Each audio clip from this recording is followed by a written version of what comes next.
tail to tail in pairs. He then fastened a torch to every pair of tails, lit the torches, and let the foxes loose in the standing grain of the Philistines. He burned up the shocks and standing grain together with the vineyards and olive groves. When the Philistines asked who did this, they were told Samson the Timnite's son-in-law, because his wife was given to his friend. Please check out part 1 if you missed it. So the Philistines went up and burned her and her father to death. So his actions didn't only just affect him, it affected those around him. And we got to be mindful of that. That not our actions don't just impact our destinies, but the destinies in those around us. Amen, guys. Samson said to them, since you've acted like this, I won't stop until I get my revenge on you. He attacked them viciously and slaughtered many of them. Then he went down and stayed in the cave in the rock of Etam. The Philistines went up and camped in Judah, spreading out near Lehi. The men of Judah asked, why have you come to fight us? We have come to take Samson prisoner, they answered to him, to do to him as he did to us.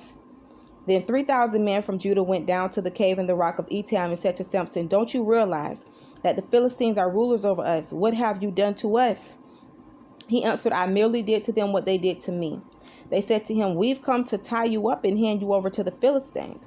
Samson said, swear to me that you won't kill me yourselves. Agreed, they answered. We will only tie you up and hand you over to them.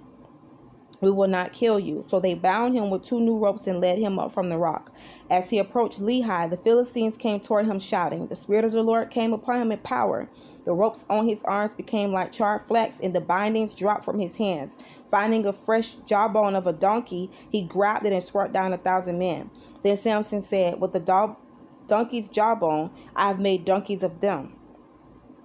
With the donkey's jawbone, I have killed 1,000 men. When he finished speaking, he threw away the jawbone, and the place was called Ramoth Lehi, which means jawbone hill. Because he was very thirsty, he cried out to the Lord, you have given your servant this great victory. Must I not die of thirst and fall into the hands of the uncircumcised? Then God opened up the hollow place in Lehi, and water came out of it. When Samson drank, his strength returned, and he revived. So the spring was called En Hakor, which means caller spring. And it is still there in Lehi.